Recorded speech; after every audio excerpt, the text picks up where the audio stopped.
Got her revenge today with a series of billboards across the country. A giant message to a married man was displayed high above giant billboards across the woman he's posing with is not his wife. The huge signs exposed in a big way have popped up from New York to San Francisco. We're hearing that Wilkins spent upwards of $250,000. Hell hath no fury like a woman scorned. Take this Times Square the former billboard mistress for of Oracle co-president Charles Phillips plastered giant billboards in New York, San Francisco, and Atlanta exposing their affair. They showed a photo of Phillips and YaVaughnie Wilkins that read, "You are my soulmate forever." To get back at her former lover, Oracle CEO Charles Phillips. President of one of the largest tech firms right here in the United States. Executive at Oracle, but a member of President Obama's Economic Advisory Board. Charles Phillips earned $19 million last year. We reconciled with his wife, and that set off his mistress. Likely never predicted he'd be busted. The giant billboards also feature a website address for a site that chronicles how the affair unfolded. So that everyone knew that he was cheating on Raised his questions about the status of his marriage to Karen Phillips. The site has more than 1,000 photos of the couple and dozens Girlfriend of love YaVaughnie letters. Wilkins dating back to 2001. This affair apparently went on for 8.5 years. His wife found out about Phillips it. decided to stop their affair and go back to his wife. The mistress put up the billboards as The woman wanted to get back at her ex-lover by putting Spokeswoman tells CNN the billboards were not meant as revenge. They were a Phillips gift. has released a statement saying he did have an affair with the woman. Look at Steve McNair. An out-of-control mistress can cost you your job, your wife, your marriage, all sorts of things. This is the home YaVaughnie Wilkins shared with Phillips for more than 8.5 years. Make her lot with a pool and a tennis court. Price? Forever. $1 million. He should put up another billboard that says, "You are a crazy stalker, leave me alone." There's two sides to every story, There's right? two sides to every story, but come on, Today, man. after almost a week of very public revenge. Have since been taken down. YaVaughnie may be big, so to speak, for now, but her whereabouts are still unknown. Anybody who says Americans no longer have an imagination, all they need to do is piss off a woman. An angry woman is a creative genius. Check this out. In New York, a mistress who was mad at her boyfriend for going back to his wife put up a billboard of herself and the dude smiling and all todo en love, eh? Right? But she just didn't put up one billboard. She put billboards up all across the country in any city that dude might be, and put a link to a website that you could go to and see how much in love they used to be. Now that's a bitter freaking genius right there.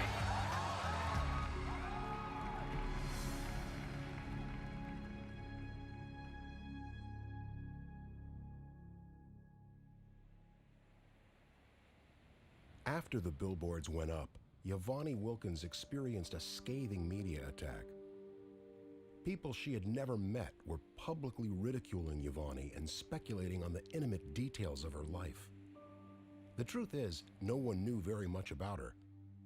Considering the length of her relationship with Charles Phillips, the power he had, and the enormous amount of money involved in the scandal, one thing seemed abundantly clear. There was more to this story than the billboards. He was forced to admit that he had a nearly 9-year affair with a woman. Initially, I took it as something she was just doing to occupy herself, to shift her focus somewhere else and to heal. And I didn't put that much into it. I really didn't, and I should have known better because I do know her very well. She needs to feel validated. That's very important to her. Not to be dismissed and have her feelings dismissed. And she wanted people to see She was in a real relationship with him, a long-term committed relationship, and she did not deserve what she got. My first thought was, what, this girl, man, you don't want to get a woman pissed off. You don't want YaVaughnie pissed off. You know, and I knew that. I was like, all hell's gonna break loose now. Welcome everybody to a very important I think Charles is the one that actually texted her or called her and told her that his job was in jeopardy. My first reaction was like, oh shit. I mean, like, oh shit, and I paused for a while, and I'm like, oh my God, this is going to blow the MF up. When I heard this, I just beamed with pride. Is that sad? That I was like, this is like, for me, what it felt like, I feel like when women in like the late 1920s found out that like women got suffrage to be able to vote, like just the pride that came in. Getting revenge is difficult, it's hard, and this woman nailed it. No! You can swear. I completely disagree, by the way. Listen, why don't we stop treating these mistresses like they're the victims? She knew the game she was getting into. You know what? The person he loves lives at home with his kids. You live in an apartment for 20 grand a month to dress up like Little Bo Peep. That's all I'm saying. Hey, listen, let me tell you, you ask any wife in this country, love doesn't get you 20 grand a month. 20 grand a month gets you to shut your mouth. That's it. I agree with Josh! People were asking, they wanted to know, they were inquisitive. We were getting phone calls from the media, and none of us were talking. We were just worried about her because we knew she did not like hearing that some of the media was saying bad things about her. A woman launches an ad campaign after an affair. Hell hath no fury like a woman scorned. Deal that's got the company in the headlines on a huge You're cheating on your wife and then you go back to the wife. But that's karma. What goes around comes around. This is what happens when men cheat and don't check their mistresses out. Pick better judgment than girls. If you're gonna cheat, then you deserve what you get. There's too much effort, you know? Use it for good. Being called the billboard mistress, it wasn't to prove she was a mistress. She had no knowledge. So it backfired in that sense. Everyone calling her mistress is very, very difficult. I think YaVaughnie was bitter, and this was her way of saying, what you did to me was not right. So I thought it was a great revenge. You know, I'm more go, YaVaughnie, you know. Did she want to hurt him personally? You know, she never said yes to me. I don't know what, really, if she wanted to. I think maybe it was just proving that, you know what, no, this wasn't about an affair. I think that was the main reason behind those billboards, I think. But it clearly lost that point of view because it became so much more.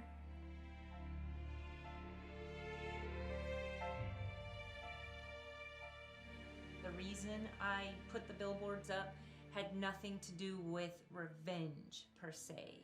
It had everything to do with validating my relationship and the amount of time that I spent in the relationship. Actually an act of revenge. They were put up by a broken-hearted woman trying to get billboards of the couple in 3 cities. Take a look at this. The billboards are in New York and Atlanta and San Francisco, and they show Oracle co-president Charles Phillips snuggling with a woman. Phillips released a statement saying he had an 8-year relationship with that woman. The idea to put up billboards came during the negotiation period between Charles and myself. I was on the 101 North going towards San Francisco, and I saw a big billboard advertising for Oracle World. So I thought, if Oracle can put up a billboard, why can't I? I recall reading saying, I'm going to prove him that I was not an affair. And I could completely understand. You know, that backfired on him because, you know, she was going to prove him wrong, that she was not an affair. I think that if a woman feels like she's scorned just like any man would, that they would be bitter about that whole thing if you look back on it. She put it up there to let everyone know, look, you know, we had something. This was a relationship. I think she definitely regretted it. She took them down right away. As soon as she saw that it was creating this circus, they were supposed to be apparently up for much longer. I think they were up for less than a week. After the media frenzy started over the billboards, I felt trapped. I couldn't leave my home. I felt suffocated, and I just felt helpless. The media frenzy that came with it was unexpected and it wasn't wanted. But at the same time, what was wanted was to expose their relationship, and she was able to do that. I would never ask her, why are you doing this? She was already, it was beyond that. It was no point in asking why. It was now, I hope you achieve what you want from it. Despite the turmoil she may have been through, wasn't it YaVaughnie's own fault she was in this situation? Didn't she spend her own money to publicly expose her relationship with Charles Phillips in the form of giant billboards all across the country? What type of person would do that? Who was the lady behind the billboards? And why did she really put them up? Oh, well, you weren't listening. To find out, we need to go back to the beginning. YaVaughnie grew up in San Jose, California, less than 40 miles from Hillsborough, where she and Charles would eventually live after he became president of Oracle, and where their 8.5-year relationship would come to a very public end. Vonnie has always expected her mother to be more responsible. There was a lot of times when that expectation wasn't met. Vonnie just couldn't understand it. And I'm not so sure that there was a lot of morals that were instilled. Vonnie had to search those out on her own. I believe Vonnie has always wanted to be more than what her surroundings showed her to be. Vonnie was going to get out of East San Jose and become someone. I think back then it was so difficult trying to be a stepdad that I made the mistakes where if I had a chance to do this again, I would cancel. He was always playing music, so he was home during the day. He was strict. It took him a lot of time to have the patience, I guess you could say, to raise kids. I don't think that he was a good father figure for her, and I don't think he even wanted to be a father figure. If I could go back and tell you that I made some mistakes with her, I can give you thousands of them.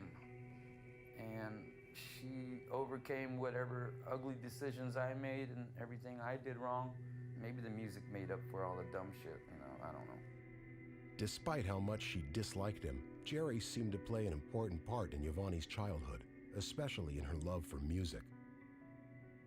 Although she never called him Dad, like every young girl, YaVaughnie needed the approval of a father.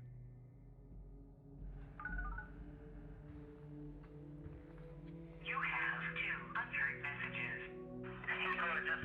It's Jerry Perez. Jerry Perez. Anyway, it's the 4th of July. This is Monday. Me and Mom had a great time in the backyard. Wanted to thank you one more time. And I love you, and I hope the music can help you out with your journey. Love you. End of message. Delete. Press 7. What I'm thinking about right now is what will I do when he dies? I don't feel anything for him at all other than hatred and contempt and disgust, and so I don't know why I care. He's still the only dad I ever had. There was one time, I think I must have been in 3rd grade. My brothers and I were getting ready for school. He didn't go to work that day, so I was trying to brush my brother's hair because that was one of my chores.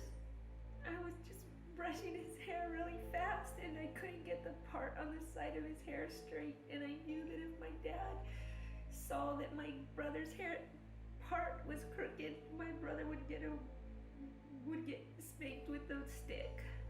And so I kept trying to straighten the part, and it just made us later. And my dad came out of their bedroom and said, "You guys are gonna be late, you better go."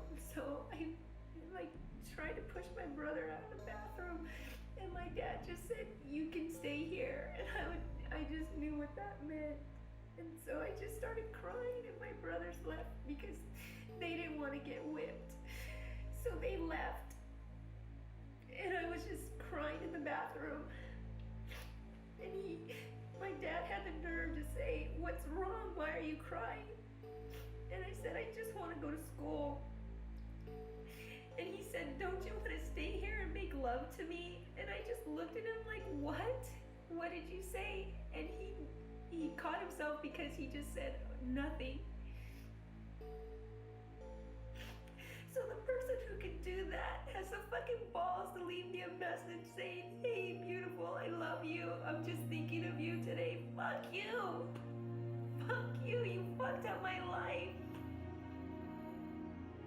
YaVaughnie bears the scars of this relationship with her stepfather. Wanting the approval of men, but not trusting them, had become ingrained and instinctual. The sexual abuse had shaped her childhood and shapes her personality to this day. I have a better sense of who I am now, so I deal with things more, but when I was younger, I definitely buried it. She loved a band called Duran Duran, and the thing that she had was this blue jean jacket, but yet it had all these buttons. This is so cool. She was a regular teenager, but her room was covered with Duran Duran, and herself covered with Duran Duran paraphernalia. It was cute, very cute. I've always known her as outgoing, not shy, self-assured. I mean, like any young high school kid, you're always looking to figure out who you are and what you are. Look at this thing. I used to wear this sucker every day. It weighs. While YaVaughnie had an obvious obsession with Duran Duran, it appeared to have a much deeper meaning than just a love for music. I think because I buried so much, it's like ridiculous things like Duran Duran buttons that bring me so much joy and that can make me cry because it was my salvation. It was the one thing I could escape to. Isn't it possible that she wasn't only in love with Charles, but actually obsessed with him as well? All throughout history, there are numerous accounts of powerful men and their obsessed lovers whose relationships turned into deadly breakups. But was this relationship destined to be one of those fatal attraction stories? We may find the answer in their history together. When YaVaughnie moved to New York, I thought it was great for her to get out and follow her dream and do something different and not be stuck in San Jose. So I thought that was really, really fabulous. We met at Morgan Stanley. YaVaughnie came in. She had this long, curly hair, and she walked on her tippy toes and like, "Hi, I'm YaVaughnie." And we're like, whoa, that's some serious energy coming in here. Charles was a software and enterprise analyst for Morgan Stanley, and it wasn't long before YaVaughnie caught his eye. So it was probably about 8 o'clock at night, and he came over and asked if I was interested in like taking a dinner break, so I thought nothing of it. So we went to BB King's, and I'm sitting there talking, and he started flirting with me. And he was just like, "You've got the most beautiful hands I've ever seen." I think he said he had to travel for the next couple of weeks, and then he actually called and said, "I want to take you out on a date." So that's when it all started. Although Charles was still married, he had told YaVaughnie that he and his wife Karen were separated and going through a divorce. The two became exclusive in February 2001. They were great together, you know, to sing together and the way they interacted together. You could see that YaVaughnie was proud of him and very taken with him, and I thought that he showed that he was very interested in her as well. I just thought they were very well suited together, same taste, they both love New York, and I couldn't have picked a better man for her than him. We just thought he was great and great for her. He seemed to be respectful and quiet, surprisingly. I thought he would talk more, but he was quiet, soft-spoken, but always very kind and gentle. And kind of a contrast to YaVaughnie, who was always lively, laughing, and loud. So it was a good contrast, the both of them.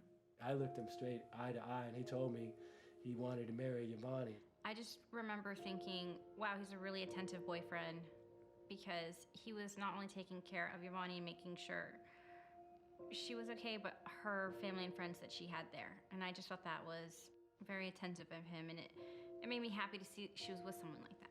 He was a cool guy, very loving, affectionate. You know, he was a person that you could sit and you could talk to, and he'll, you know, give his little smart comments about whatever, you know, but he was a cool guy. People always knew about Charles because YaVaughnie always talked about Charles and how he was the only man in her life. So they, again, seemed like they made a great couple, seemed very loving towards each other, and that their relationship was not a secret. He was an extremely intelligent guy, but I was teaching him things, and it was just a different type of relationship for me. I didn't feel like I had to impress him. I felt that he welcomed my views and made me feel smart. In essence, she was really bringing him down to earth. He worked in this, high-profile company and position, and at the end of the day, she was really his touchstone. I was with someone who loved me and who appreciated me with all of my quirks, with all of my flaws. It was just a feeling like I was in a partnership. Despite YaVaughnie's desire to stay in New York, the two relocated to San Francisco to further Charles's career. I knew Vonnie loved New York City, loved it with the passion, everything that it had to offer, and she was not crazy about coming back. YaVaughnie was told by him that a few years after being in California, they could move back to New York.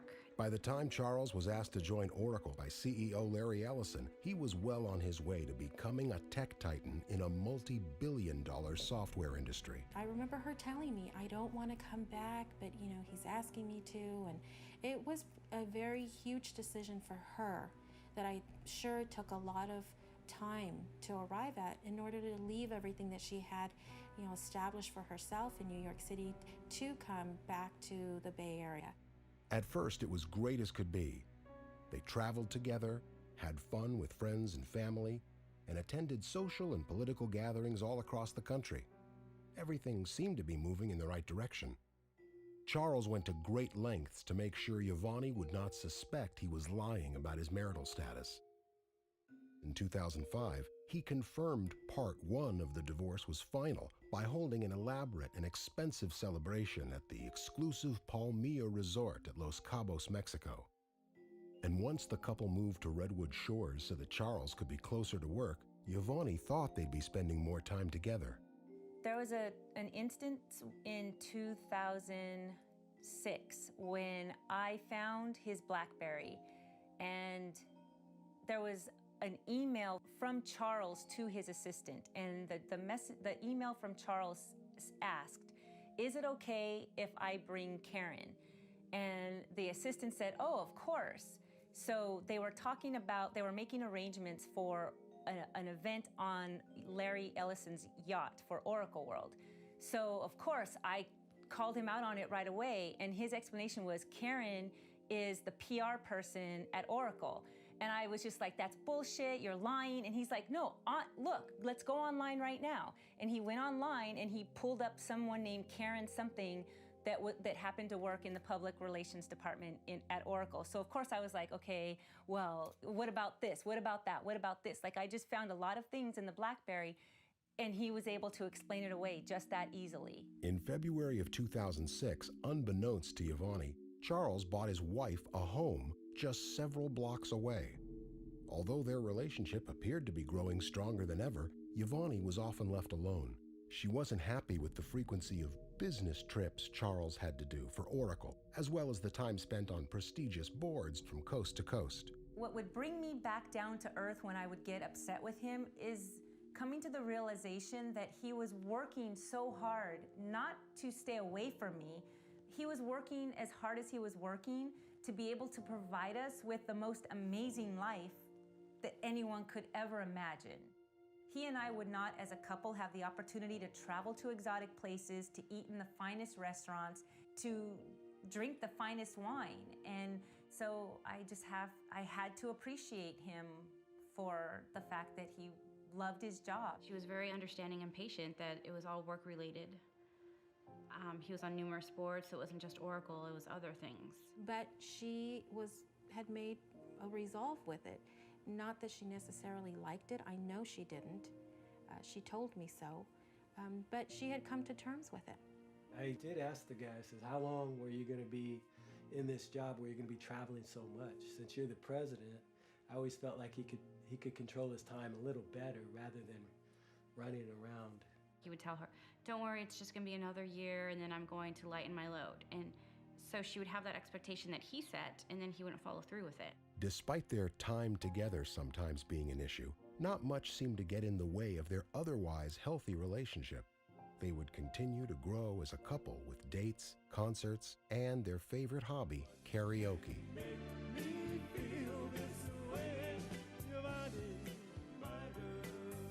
And it was those times that would help their relationship continue to last. Charles and I went to business meetings and business dinners together. Charles took me to his college reunion, the Obama inauguration. He and I took his son Chaz on many, many play dates in Central Park. We had multiple dinner and lunch dates together, the three of us. We took Chaz to concerts, bowling. We met his father for drinks in New York City. And I was with Charles in the hospital when his brother had a stroke. I was in the hospital again with Charles when his father had to have quadruple bypass surgery. We had dinners and lunches with his cousin Lynn. Charles did not keep me a secret. Charles spent every single New Year's Eve, Valentine's Day, and birthday with me. You don't do that with a mistress. You do that with a partner. And I believed I was his partner. In February 2008, YaVaughnie and Charles purchased an extraordinary $11 million mansion in Hillsborough, California. When I first walked through the door, it wasn't like, wow, this is amazing. I felt like I didn't belong there. But Charles made me feel like, this is yours, this is ours, this is where we're gonna spend the rest of our life. So once he came up to me and hugged me from behind, I didn't feel like, what am I doing here anymore? I felt like, wow, this is our home? Holy smoly, wait till everyone sees this.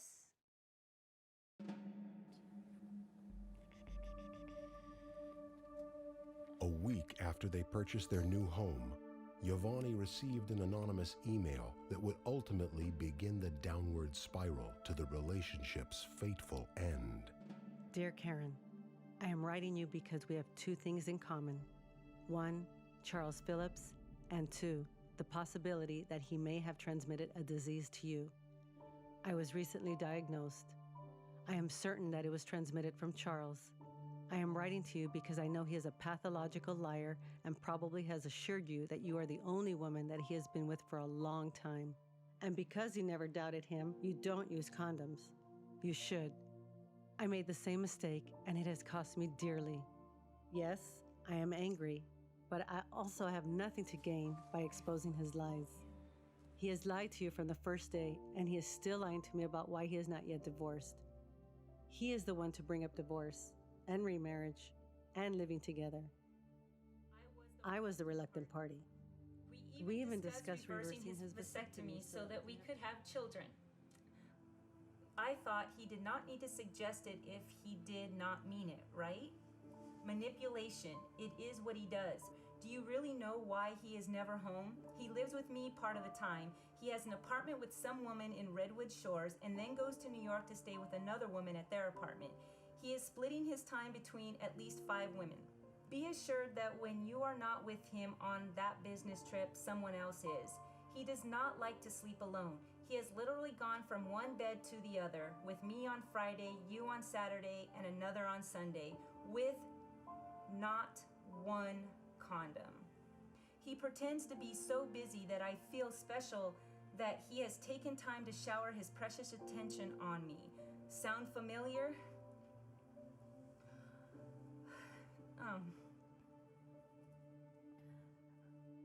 When I confronted him about that anonymous email, his initial reaction was utter shock. He had no idea who could have possibly sent that email. He went from accusing Karen of sending that email to accusing me of sending it. And after arguing with him over several minutes and trying to defend myself, I hung up the phone and emailed every single professor and graduate student of computer science at Stanford University. And the next morning when I informed Charles that I had reached out to these people at Stanford to help me trace the email, he miraculously believed that I was innocent and went back to blaming Karen. Charles was able to defuse the situation by telling YaVaughnie that Karen sent the email to break up their relationship.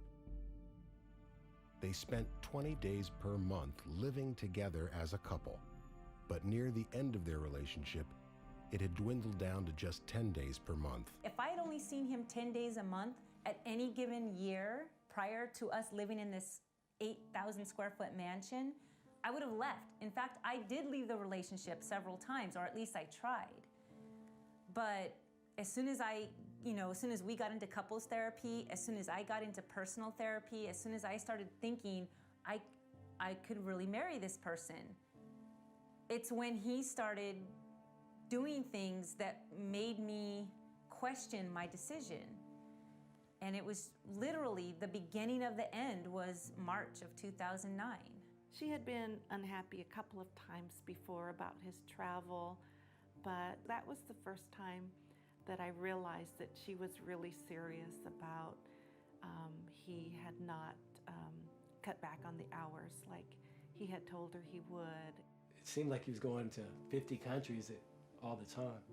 So from YaVaughnie's perspective, he was the president of this huge multinational corporation that had 90,000 people that he was in charge of. And of course, that would take the president's time and commitment. The things he was saying weren't adding up. And he explained it away as saying that he had family obligations. His father was having quadruple bypass surgery. He had a cousin who just recently died. So he had to take care of everything because he was the most responsible person in his family.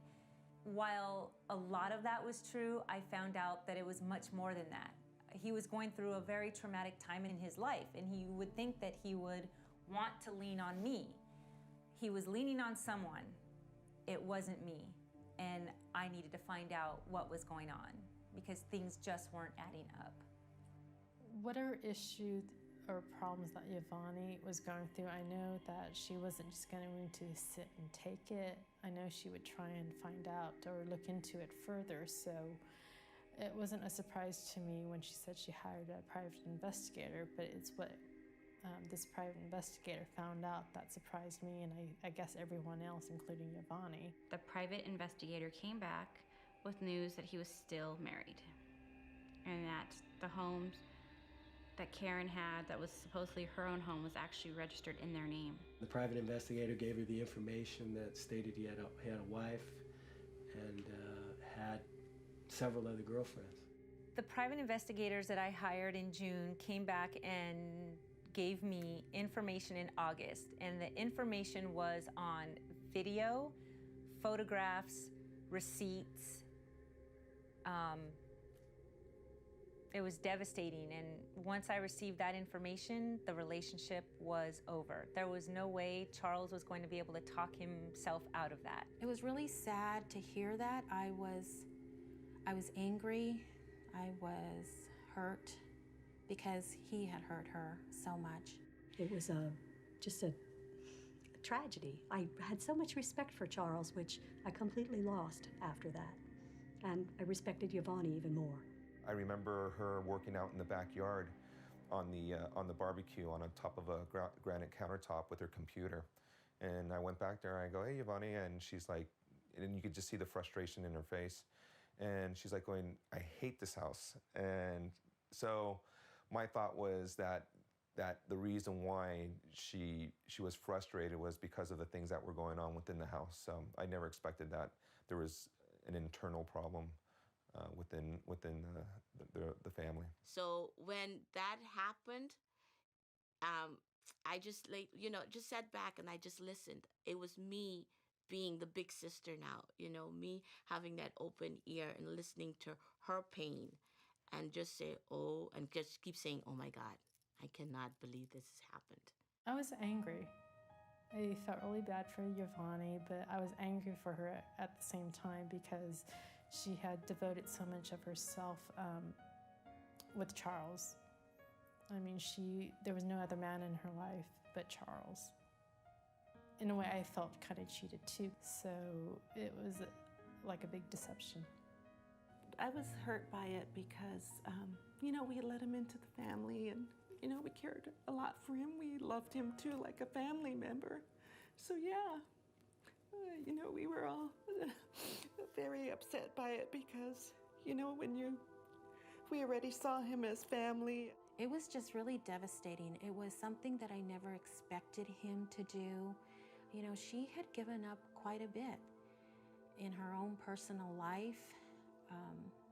They had done a lot together, and you just never expect that to happen. I think stuff was said in the relationship at the end, bitter feelings, and it just got to where, yeah, she was afraid. I experienced physical violence in my relationship with Charles very early on. Charles was sitting at the table. YaVaughnie said, "Uncle Mike, Charles hit me." And I'm like, "What?" I looked at him, and I looked at Vonnie, and it was very tense. The type of violence would be Charles grabbing my arm to prevent me from leaving, or like shaking me or pushing me up against the wall. Once I started getting bruises on me, I would set a video camera up when I knew he was coming into the apartment. I have documentation starting early on in the relationship of the physical violence. I never wanted to call 911 because I knew that if I reported it, his career would be over. Some of the things that he said to her, you know, were so unfair, hurtful. He would say things like, "Who's gonna believe you over me? I'm who I am and look who you are. You're from the ghetto. No one's gonna believe you." So at that point, I said to myself, thank God I recorded him and set up those video cameras, because it would be his word against mine. She sent us emails that caused us to be worried. So when we got that, you know, and then we would phone her back, we would communicate back an email. We were where we couldn't sleep. The emails that were coming were like, "Here's our information." You know, the wife was getting emails, and in case something happens to me, that was YaVaughnie on the other side, "I want you to know where this and this is." We're like, "What?" I'm like trying to put all that stuff together. It's more of a this could happen, you know, and that's still like a threat. If something can't happen, that's scary. So this girl, my cousin, just knew so much about this guy, and he doesn't have a heart in him. If he feels like his world's gonna come crashing down, which his job meant more to him than anything, any relationship he's ever had with anyone, family member or not, that job, that title, people worshiping him, that means more to him. So I was very scared the whole time what he could do to her if he thought she would talk. YaVaughnie had secretly kept some personal files throughout their entire relationship in a safe deposit box in Redwood City, California, a few miles from the couple's $11 million mansion. So I have my safe deposit box, and it was in case something ever happened to me. It was basically to let the world know, or whoever know, that this was only for protection, because anything could be twisted to seem like, well, let's just take, for instance, with the billboards. The billboards go up, and automatically I'm the billboard mistress. And that's just not the case. CDs of hundreds of minutes of conversation, and also saved email, really intense and really bad, heated conversations while we were negotiating our separation agreement. It seems like that's everything. All right, we will see what I've been able to save and keep. I'm ready. Thank you. During the negotiation process of the breakup, I always had to carry my computers with me, my CDs, all of my external drives. I lugged everything around in the car with me everywhere because I just did not trust Charles. And one day he just showed up in the middle of the day. So I rushed into the bathroom of my office and I just threw like my computer bags in there with my 3 laptops. And he came into my office, and as I'm walking towards the bathroom, he's closing the door. And so I stuck my foot in and I said, "What are you doing in my office?" He was like, "I need to use the bathroom." And I said, "No, get out of my office." So I'm trying to push my way into the bathroom because I knew that if he was in the bathroom and noticed the bags in the shower, he would turn the shower on. He knew I was working on stuff. So we're like struggling back and forth, and I'm keeping my foot in the door. I'm leaning in to try to reach for the phone, and he pushed me off balance. And so I grabbed the tie and I fell down to the ground, and I'm like trying to pull him out. "Get out of the office, get out of the office." And he's trying to like kick me out. So I get the phone and I'm dialing 911, and I was like, "Help, 3250 Ralston Avenue, get out of the bathroom, get out of my bathroom." And he just kept yelling, "I need to take a shit, I need to take a shit." He pushed the door open and went in to grab the phone. And as he's grabbing the phone, I run into the bathroom and I grab my computers, or I grab the bags that had the computers. And so he's on the phone with the 911 operator, and he just says, "Oh, sorry, wrong number. There's no emergency here." Hello? Hi, this is Kelly with Hillsborough Police Department. We're fine, thank you. Sir? Hello? Can you tell me what's going on there?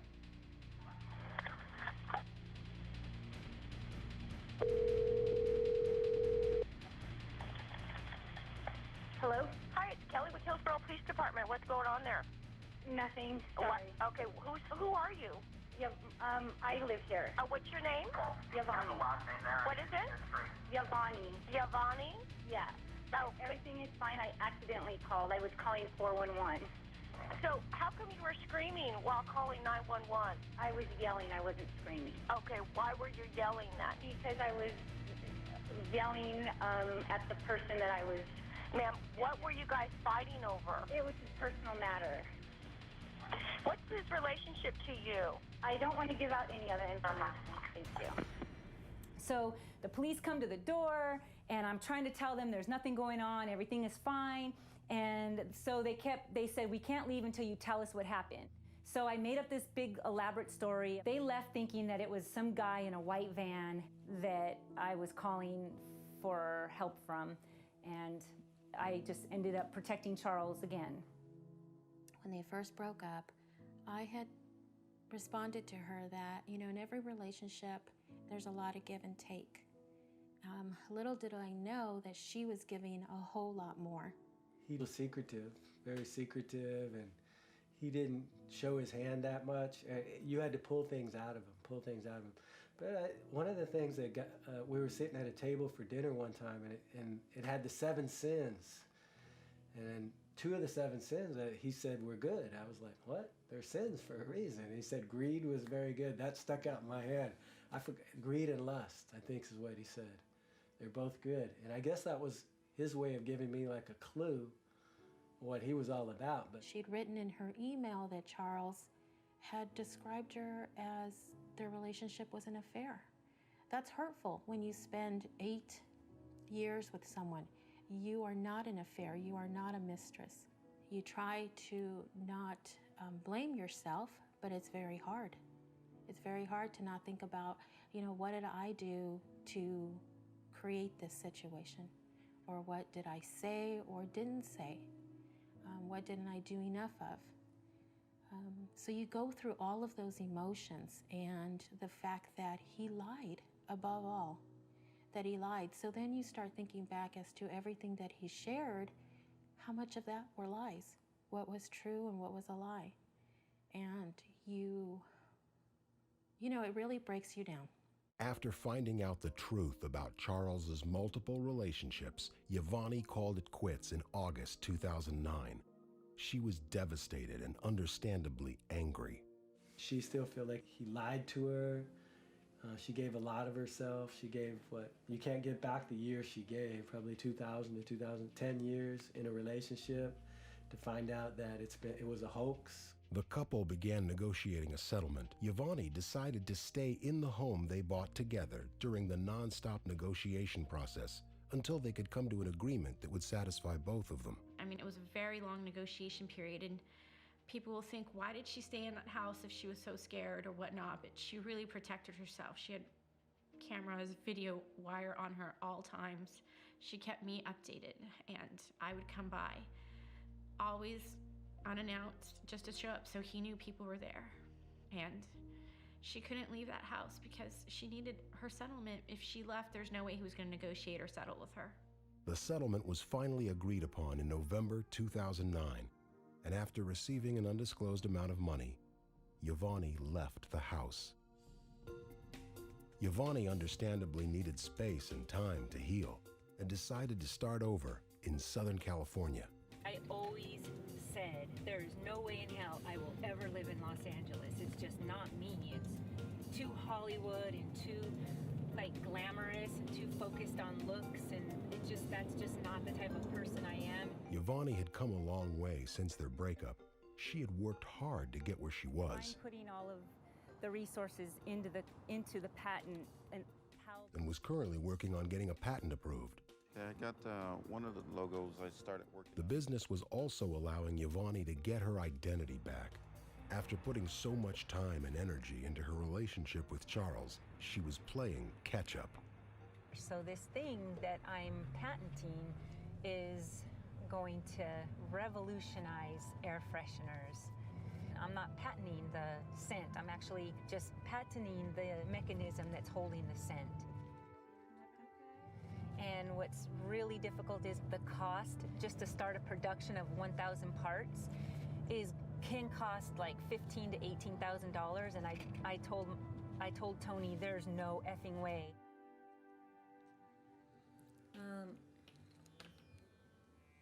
This one's my favorite.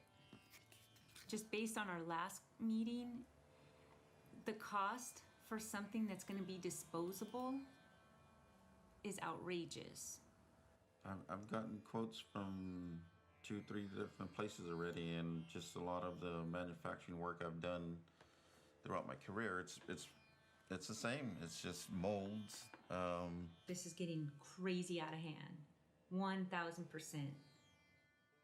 This is absolutely effing crazy. I'm not kidding. You're looking at me and you're smiling, and you're making me laugh. I'm just thinking because you know what? This is what people go through. They got an idea and they want to go for it, and then when they find out the cost to build, they just scrap it. Despite having already spent a large amount of money on her patents, it seemed as though YaVaughnie hadn't thought everything through. She had put the ultimate pressure on herself, almost like it was a contest. If she gave up, then Charles would win, and if she lost, she would never be able to recover. YaVaughnie needed to prove her worth to herself. She was determined to rise above those who had brought her down. There were specific words that Charles had told her that echoed hauntingly in her mind. You have no follow-through. And those words were the rallying point for her career going forward.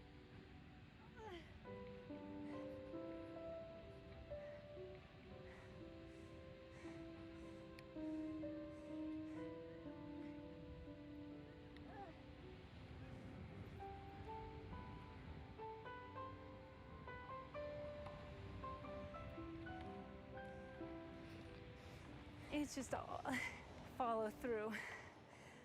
From now on, I'm going to finish every freaking thing that I start. I know I'm capable of doing monumental things, and always gonna have in the back of my head Charles saying to me that I have no follow through. So it was really important for me, once I was able to get myself up on the rope, not to quit, to finish what I started.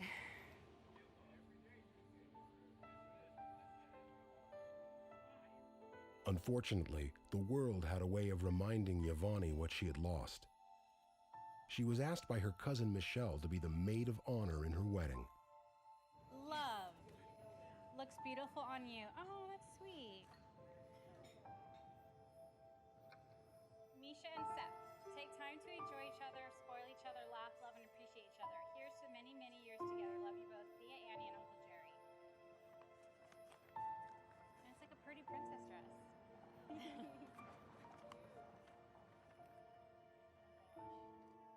Throughout the ceremony, YaVaughnie was realizing how much of her own personal life she had sacrificed in the 8.5-year relationship with Charles. But in my opinion, she really won't be happy unless she gets a little of that mothering instinct. I see her do it with her dogs. I'd love to see her do it with a child. You become more different. You become less than just focusing on yourself. You become so much more. She began to move forward, attempting to make up for her lost time. Although she was now single, the chance of motherhood seemed more unlikely than ever. At her age, the question of whether she had lost the ability to conceive a child became important to answer. Since her fertility and childbearing capabilities were unknown, it was a race against time. But I'm 42. Hi. Hi. It's me. I'm really nervous. Hi, no worries. Andy Huang, pleasure to meet you. Oh, good to meet you. Good. Tell me about you and, what brings you here. I recently got out of a long-term relationship, like 8.5 years. Okay. And during that relationship, it was okay with me that I probably wasn't going to have kids, mainly because my boyfriend had a vasectomy prior to us dating. Okay. So that was, I guess, the main factor. There was not going to be an accidental pregnancy or a plan. It would have had to have been planned. So the relationship has since ended, and now I'm starting to feel like, okay, it was okay for me not to think about having kids. That was a choice that I made for that relationship. Okay. But now I'm starting to feel like, was that the right decision? And what are my options at this point? So age is a very good predictor of your percent chance for a baby. So if you came to me, you were 20, and you asked me, Andy, what's my chance of getting pregnant? I'd say it's very good. It's about 97% in your lifetime, okay? If you came to me when you were 30, it's dropped a little bit, but still very good, about 95%, okay? At 40, 70%, not bad, okay? At 45, this is where the big drop-off occurs, okay? This is down to 13%. 13? Okay? Yeah. Wow. Okay? And this is just based on your age alone, okay? So just based on your age and your birth date, this tells me kind of what your chance of getting pregnant is. And so in a minute, we're going to do an ultrasound. I'm going to count all the follicles on your right side and your left side, okay? That's ovarian age. And this is going to be very important for us today. Okay. Because this is going to tell me, yes, you are 42 years old, but are your ovaries potentially younger, all right? Because then that can open up doors for doing different things. Like, I don't know why I'm getting emotional. It's okay. Is that something you could tell today? Like, Today we're going to check your AFC. We're going to take a look at all the follicles you have, okay? And your FSH, we're going to check on your second or third day. Okay. All right. sorry. Okay, but your ovarian age is important. Now that's one thing that we're going to very critically evaluate. Okay.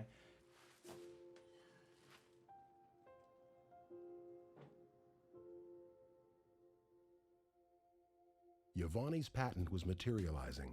Her invention was a toilet roll air freshener that would dispense fragrances automatically with every pull.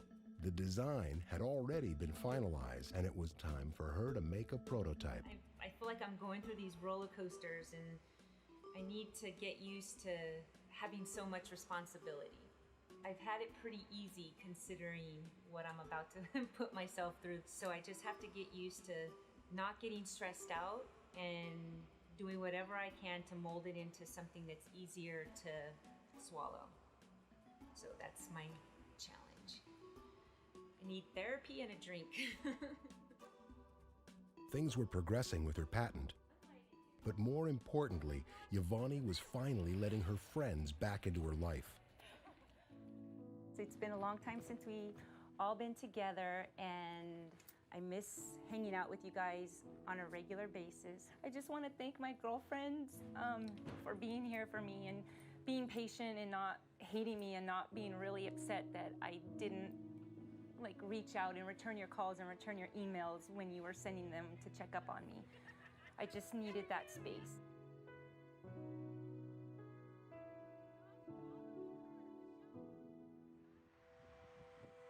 I guess I just want to know what all of my options are. Just given the fact that I was sexually molested at such a young age and then got out of this long-term relationship with somebody who had multiple unprotected sexual partners, I just want to make sure that it's not all tangled up down there from all the abuse it sustained. It's okay, ovaries. I'll take care of you. I mean, seriously, this world needs a little mini me. But I just have to keep a positive attitude. I just hope I'm able to freeze my eggs for future use. Here's your ovary on the left side, right here. See all these dark circles? Mm-hmm. Okay. So, very good.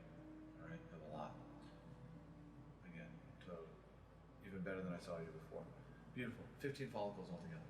Wow. Okay, so wonderful. All right. I've kind of talked to you about kind of the numbers, right? In terms of how many eggs we need to get in order to give you an appropriate chance. Right. You know also that the data is on women under 38. Right. And you're kind of in an unknown territory. Okay. Can you get pregnant even though you're over 38 with these frozen eggs? Yes. But the reality is I don't know. I can't give you hard numbers that your chance of getting pregnant with these frozen eggs is, 15% or 10% or 5% even. Right. Okay. It was so fast. Well, obviously it was good news. He said that I had more follicles today than I had on Thursday or Wednesday when we were here. So he said my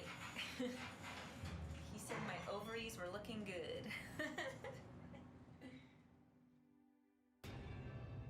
No matter how hard she tried to keep pushing forward, something would always bring the disastrous breakup with Charles to the forefront.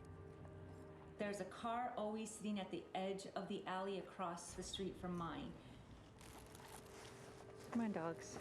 Whoever's in the car notices me, the car takes off. So that started happening in January after the billboards. Around this time, YaVaughnie began to become paranoid. She was convinced that if someone was outside waiting in their car, they must be following her. But why would someone do that? Why would anyone be out to get her?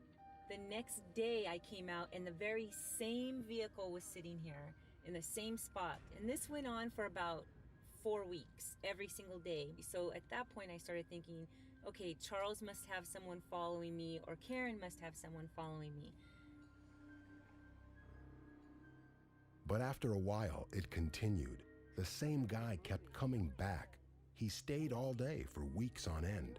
Then YaVaughnie realized that her intuition might actually be right. But why would someone be following her? Did she have information that someone would kill for? Was Charles behind this? Or was it third-party industrial espionage out to hurt Charles? Or YaVaughnie? She was the girlfriend of one of the most powerful men in the corporate world. How much did he confide in her? This is something that's been happening since January. And call me paranoid, but I believe that I'm being watched.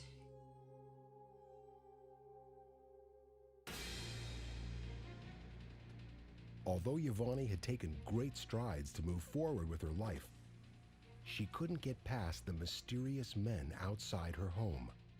It was now months later, and they were still there. So the reason that I decided that I needed protection is that I've just been a nervous wreck. I don't sleep, I don't eat, and this is not a frivolous task. This is an undertaking that I feel is very necessary. I've been as hyper-vigilant as I can by walking up to people that I think are suspicious, and I just start taking pictures of them with my cell phone. But I look like a crazy person because everyone is starting to look suspicious to me.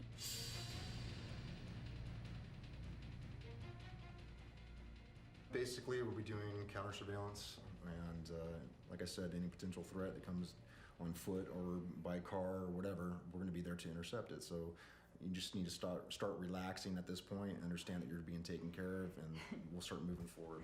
Relax? What the hell is that?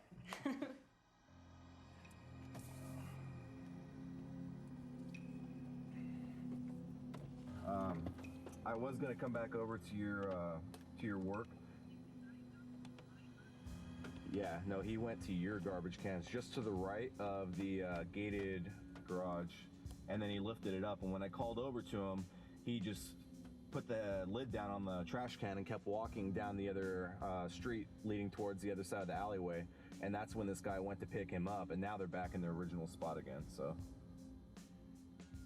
yeah, he says they're definitely, doing surveillance and dumpster diving, basically trying to get info on you. So That white car? yeah, it's been there. I don't know if it follows you over there, but it's been sitting there now with its lights on, like mimicking me almost, I'm gonna go look for about 40 minutes, almost 35 minutes. I think that car is the car that followed me. Once YaVaughnie had the security team behind her, she confronted them and took their picture. YaVaughnie's investigators confirmed that the numerous men following her were from a company called Kroll, an expensive private investigative firm specializing in surveillance, interrogation, and executive protection. And there he goes. Although there was no way to prove who hired them, YaVaughnie was convinced it was Charles. I want to know why you were following me this year, why you had me followed, or why whoever you claim had me followed. I want to know. I don't know the Huxley guy, and I've been trying to find out about him. The guy you mentioned, I have no connection to him, and so I have not been following you straight through from January, and that is the truth. And if your guys can find out something about him, I'd be more than willing to pay for that information or to fund their work on, finding out who he is, because I have not, no one I know knows anything about him. And again, if your guys can find out anything about him, if I can be of help, I will help. But he is not connected with me. I'm sorry whatever appears that way, but I actually think he's probably innocent. But if he's not, then I just want to know too. So he has nothing to do with me. I find out that this guy is parked at the top of my driveway. He is no innocent guy, okay? This guy has been following me. He followed me all that day that I called you, and I've got witnesses who saw him the day that I came out of my parking garage. The guy in the green truck has been out there since January. There's nothing you're gonna say that's going to convince me that you don't have a clue of who these people are. I'm not, calm down, please. Let's talk to me like this, let's talk to each other like this, let's just talk, okay? We don't have to do this. You wouldn't be hearing from me right now had you not had me followed all year. You can sit there and deny it all you want. We're not following. You sit there and fucking lie, and then stop talking over me. I listened to what you told me 10 times. I recorded it like I record every one of our conversations. I know that. I listened to, and I know you know that I recorded. I know you know I record the conversations. Well, hold on. But once you keep saying things, you start believing it. You weren't followed the entire year. A lot of those vehicles that you came up with and that picture of that guy in the name had nothing to do with. No one can find any of that stuff. Okay. And so there's a dichotomy here, and I wanted to, like I said, you want to go to arbitration, subpoena everybody, and find out. I don't need for you to admit it. I don't need it. Because it's not true. Fine. I know. Just like a lot of the shit that you lied about for 8.5 years wasn't true. You're concerned about. Let's find out. Bye, Charles. I'm sick of you talking over me. Goodbye, loser.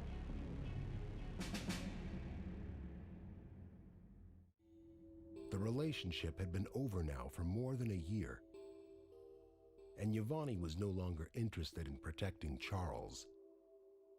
It was now time to protect herself. So because the person who's watching me is like the president of Oracle Corporation, so he can hire, if not do himself, hack into my system and plant bugs and whatever. So so now this makes this even more important because I would love to find out that there are listening devices in my house And every time I would come in eye view of this person in the green van, he would leave. Okay. I know that I'm at least watched. Now we need to find out, has my email been infiltrated? Has my network been compromised? And what's, if we can find that out, then I'll have a lawsuit against him, the company that he employed. If it's Oracle, assuming you look can out. prove who did it. Great. That's Are the you hard kidding? part. But who else would do it?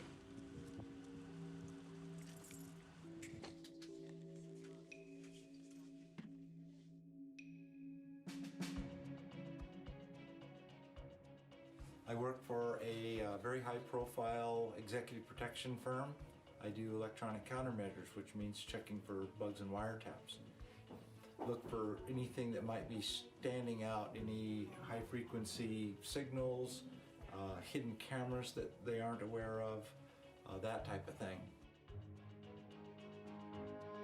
There was a guy in a big, dark SUV. He had an elaborate computer set up in his car. So it's not like I have a bunch of enemies. I just have one person who wants to make sure I keep my mouth shut. Hey, how you doing? I'm glad you were able to come today. That's how serious this is. Like, he would think of everything. And if these guys are a large-scale reputable firm, that is clearly an illegal act, and the individual that's sitting out there doing that would be looking at jail time. And I really don't think that they can do that. They have to break the communication protocols. Just because they're outside and pointing something at your house doesn't mean they're getting access to your network. I know that if somebody's been sitting outside my house since January, I know they have to have gone into my computer, into my network. And now we're just never gonna know. And it just makes me so mad that I'm just not protected. Or if I'm protected now, I don't know whether or not I was protected for the past entire year. And that's just... Who's been following me? Who's been following me? I want to hear it from your mouth. I don't have a name. It's been open 4 hours overnight. I've been asleep and just got in. I don't have a person's name. I actually don't know what the person's name is. I want to know who it was that hired this company to follow me all year. I told you that already. I told you my law firm did that. Your law firm just fucks you bigger than everything. You're a liar. You told me everything right now, and that's... What's the name of the fucking company? What's the name of the company? Well, people I hired did this. What's the name of the company, Chuck? You paid for it. What's the name of the company? You're not going to tell me? Is that what you're saying? You're not going to tell me? I said security I hired back then. Whoever hired these people on your behalf fucked you up because you would have never heard from me. What are you going to do to me? Why don't you ask your lawyers? Why don't you ask your lawyers? Your lawyers have been following me. Wait a second. I'm trying to figure out a way we can resolve this. It was already resolved. I would never have called you had I not realized that you're the person that's been having me followed all year. So fuck you. Sue me. I'm not going to... Goodbye, Charles. Goodbye. Goodbye. There's a saying, hell hath no fury like a woman scorned. And I guess the head of one of the largest tech firms is starring in a new billboard in Times Square. The problem is the woman he's posing with is not his wife. The huge sign was apparently put up by the longtime girlfriend of Charles, Phillips, the president of... The decision to actually put the billboards up came after the Tiger Woods scandal happened. It really made me angry all over again, hearing how many women were coming forward in that scandal, claiming to be the only woman in his life. Having the billboards go up was my way of saying, in the only way I knew how, which was to be the first woman to come out and claim that I was in a relationship or a committed long-term relationship with Charles. While YaVaughnie's breakup with Charles provided her with the means to set the story straight, the media attention gave her much more than she had bargained for. After the billboards turned into a media scandal, Charles contacted me because he needed to release a statement. If word for word I do not approve of that statement, I will make a statement of my own. And this is not any type of blackmail. I am going to save my reputation. You would meant publicly that I meant more than just a piece of shit ass.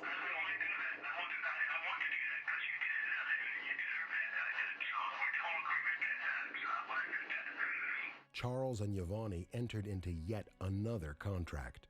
The two of us agreed on word for word exactly what was to go into that press release.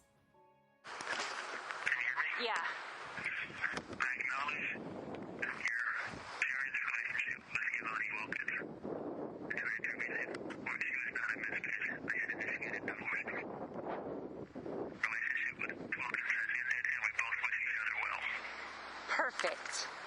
Despite the two drafting the statement together, Charles released a statement different than what they agreed upon. He took the sentence out, which read, "Contrary to recent reports, YaVaughnie was not a mistress." And he added a sentence in there that he and I never discussed. And that sentence was, "My divorce proceedings began in 2008.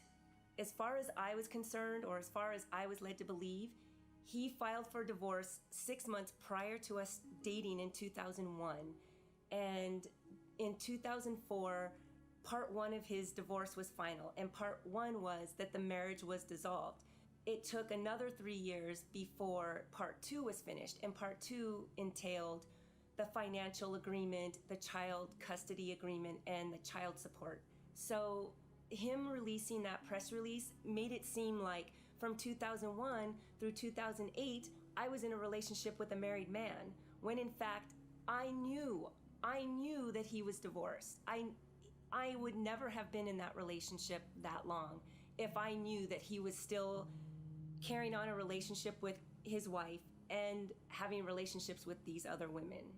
YaVaughnie felt disparaged. In exchange for the billboards and website being taken down, Charles agreed to pay YaVaughnie the remaining 45% of the value of the house. Up till this point, he has not complied with the contract. It's December 2010, 6 months past the date that he promised and agreed to putting the funds in my account.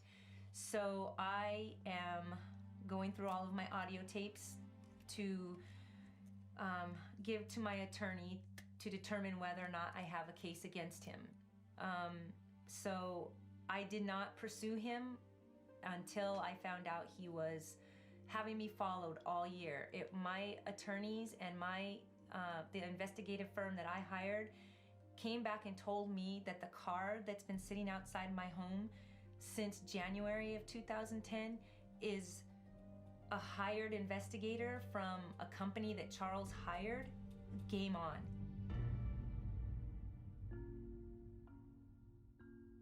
YaVaughnie decided to explore her legal options. For now, the mysterious men following her seemed to have disappeared. Whether or not they would continue to stay away remains to be seen. But for YaVaughnie, things were looking hopeful.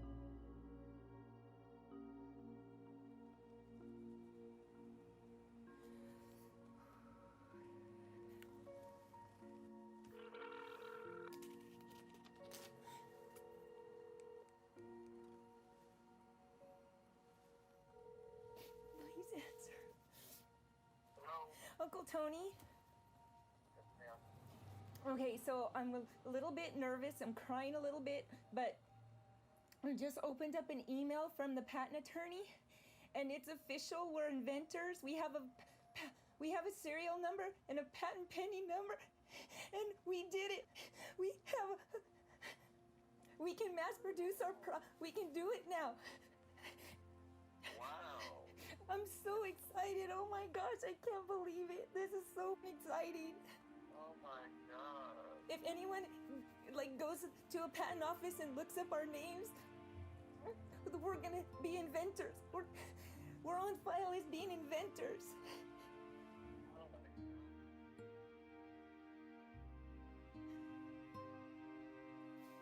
Oh, it's so hot. It was the first successful business venture of her life. But it was more than just that.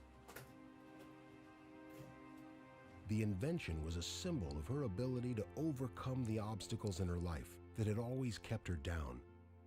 It represented the follow-through that Charles always told her she lacked. it also symbolized the possibilities to come. Boy, I think you're the cutest inventor I have ever seen with my eyes.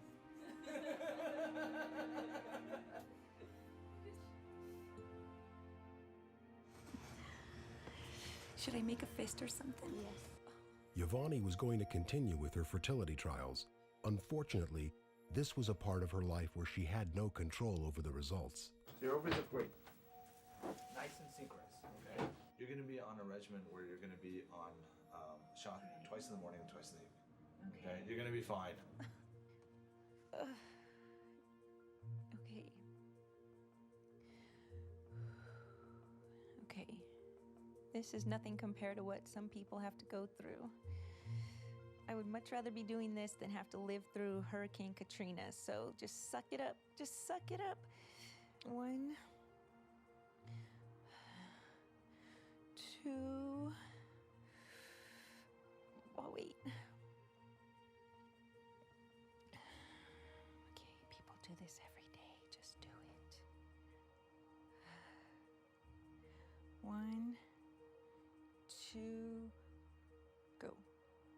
Can't go. What am I gonna do? How am I supposed to do this? Okay, stab.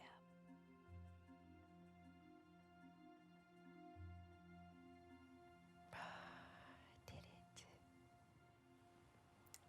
I'm very committed to taking all of this, and I'm very, very needle phobic.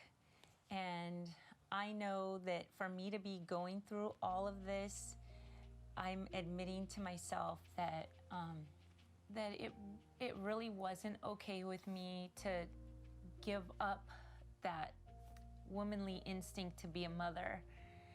And I actually dream about it now. And I would love to just have a little person that's a part of me. And I just want to take care of a baby or a child and protect it and make up for what happened to me. I just want to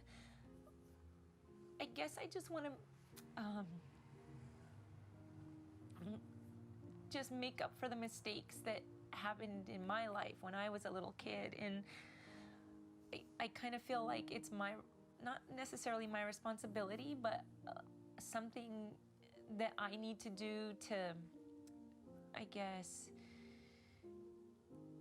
make what happened to me okay. Me having a kid and me teaching a kid and providing for a child in a way that I didn't have will make what I had to go through okay somehow. And I wake up at night and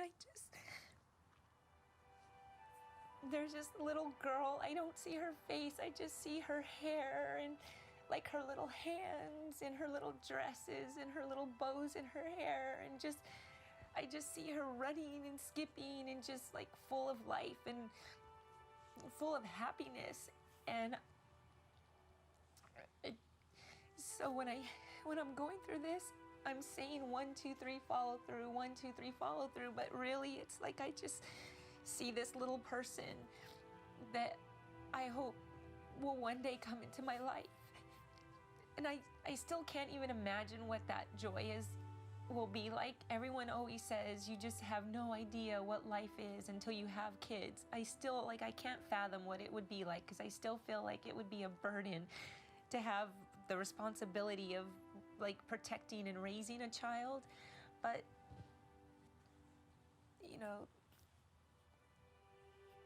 this is nothing compared to the joy that I'm gonna get someday from a little rugrat.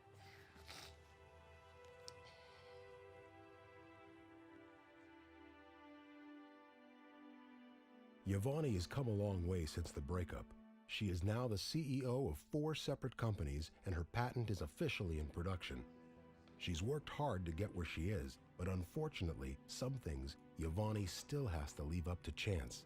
After all the weeks of birth control pills and ovulation kits and fertility shots, Dr. Huang is finally going to put me under anesthesia and suck out my eggs.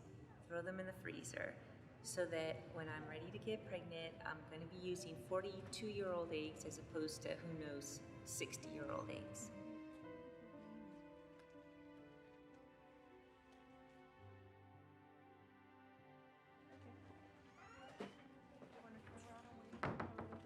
I'm going to get my eggs out. Come on in.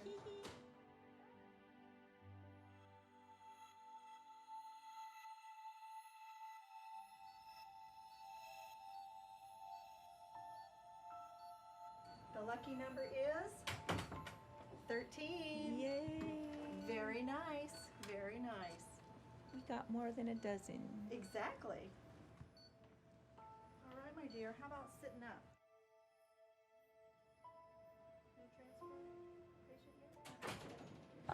They said that when you tried to go into the other side, like to get the little eggs, my heart went off the charts, and I'm really mad. Because I wanted you to be able to get like more eggs. So as soon as I got on the phone, I just started crying, and he just said, there's no reason to be upset. We got more eggs than we could have expected. We got 13. You did really, really well. You should be really happy.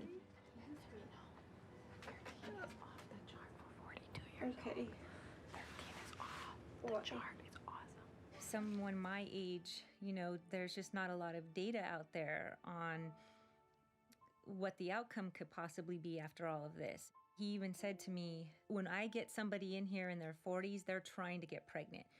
So the fact that we're doing this so that you could freeze your eggs, this is new territory. I can't even express how happy I am and how lucky I feel. Thank you so much. Okay, I feel better. Making this documentary has given YaVaughnie a way to purge the experience with Charles and move on with her life. Now the film was finished, and YaVaughnie was ready to show the world, or so she thought. The director of The Glamorous Lie was Mark Alamaris. We were so excited on June 1st when we finally locked picture. I sent him an email and a text saying, I watched the final edit, this is great, this is fantastic, so lock this picture. And he replied back saying, haha, you're so right, I'm so happy, I'm excited about the next step for the documentary. So that was the last time I heard from him. He just disappeared, and we kept calling. I wanted to say, Mark, where can I pick up the footage? You know, we're running out of time here, we gotta get this music composed. Finally, we got a hold of the editing house. The manager said, oh, YaVaughnie, we haven't heard from Mark in 3 weeks, and he picked the footage up. In a staggering betrayal and sellout, the film's director YaVaughnie had hired and worked with for months, Mark Alamaris, had stolen the footage and given the film to Charles Phillips and his attorneys. Before we knew it, we got a letter from a new attorney that represented Mark. I found out that Mark's new attorney used to work for Charles Phillips's attorney. Charles was now paying for Mark's legal fees. You're spending millions of dollars on lawyers? Why don't you depose me then? You're being deposed because you are paying his legal fee. Nobody asked you to be involved in it. But so what? He's paying his legal fee. So what? So what? What do you mean, so what? So little by little, we just realized that Mark had sold me out. I trusted another man who duped me. The most obvious reason would be a big payoff from Charles Phillips. Nothing else makes sense. I considered Mark a very, very close friend. I considered him a family member. I mean, we were together every single day for a year and a half, shooting 12 hours a day, and he met all of my family, a lot of my friends, and he was just privy to personal information about me and life's journeys. And I think I was more hurt by Mark stealing my footage and working with Charles than I was finding out that Charles was cheating on me and not the person that I fell in love with. I was more hurt and deeply wounded by Mark's betrayal. I had my security agents go to his house and they asked him for the footage. He was like, I don't know, I have to talk to my lawyers. So they call me and they say, okay, YaVaughnie, he's not going to come outside. What do you want us to do? So I said, well, hold on a moment. Let me get my attorney, Marty, on the phone. And while I was on the phone with them, they started saying, YaVaughnie, he's loading the truck and it looks like a box full of hard drives. And I'm telling Marty, he's trying to leave with the footage. And Marty says, well, don't let him leave. So they prevented him from leaving with my film footage until the Santa Monica Police Department went to his house and basically told my security guys that they weren't legally allowed to block him in. And they said, well, he can leave. If he wants to walk away and get to his other car, he can go. And they said, no, you cannot block this guy in. You gotta leave. So they left, and of course, Mark was able to leave and be gone for another 2 weeks with the film footage. The process of getting the footage back from Mark was emotional, long, draining, frustrating. I had to have my lawyer send a demand letter. We basically just said, we're demanding that he return the footage immediately and tell us everyone that he's shown the film to or sold the film to. And his lawyers wrote back saying, we'll give you back the film, but we're not going to tell you who we've shown it to. So we work it out where they get the footage back to me. But when it arrived, it was on hard drives that I'd never seen before. So I knew that I didn't get the original footage back. He gave us a copy, essentially. I filed a lawsuit, and Mark filed a countersuit. He's claiming because my security guys blocked his car in that I caused him emotional distress, and I kidnapped him. With the film finally back in her possession, YaVaughnie was able to complete post-production and enter the Glamorous Lie into film festivals.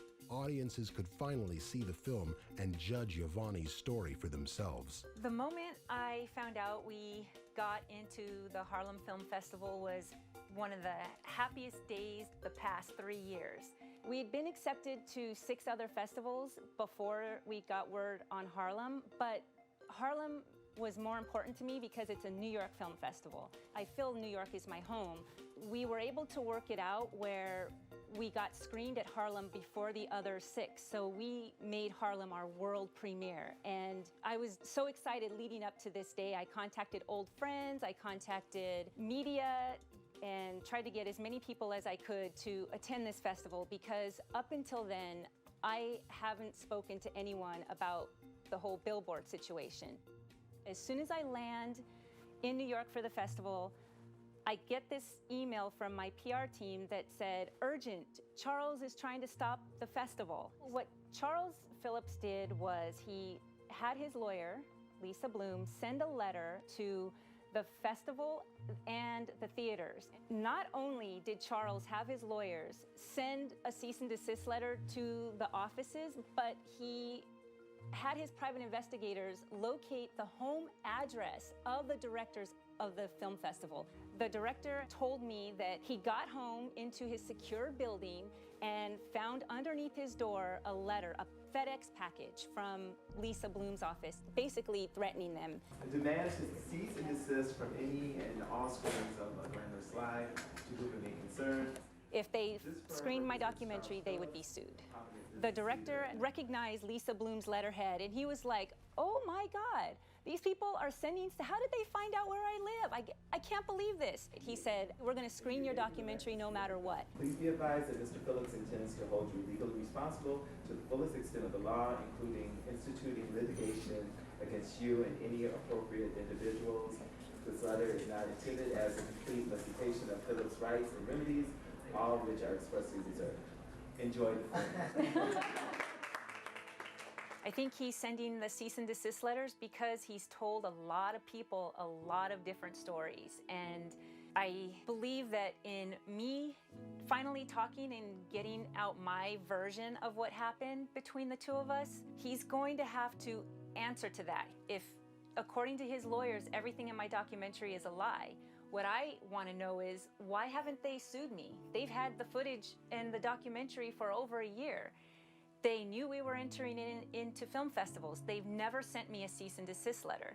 They're sending it to everyone else associated with me as a way to intimidate them. What Charles didn't realize would happen with the press that his cease and desist letter generated was that we won the Audience Choice Award.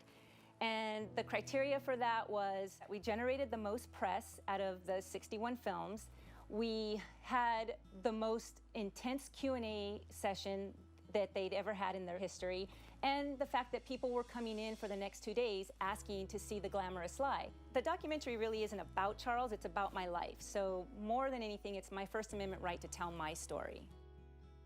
Following on the heels of the Harlem International Film Festival's success, and despite Charles's ongoing legal threats to shut the film down at every venue, the Bel Air Film Festival awarded The Glamorous Lie the Audience Award and also the prestigious Jury Award for Best Documentary. YaVaughnie Wilkins' side of the story was finally being told and winning the hearts of audiences. Where I am today is not where I would have been had I not been in the relationship with Charles. What I have been through has made me a better person. I really don't have anything to be angry about. He's not worth me being angry over, but I'm worth me being happy. My mom was only 16 when she had me. She could have had an abortion, but she didn't. So with that luck, what am I gonna do with this life? Right now, the drive that I have never had in my life, it's just unstoppable. I just feel that I love the place that I'm in right now. What an awesome position to be in. So I just feel very lucky to be me right now. Just very, very, very fortunate.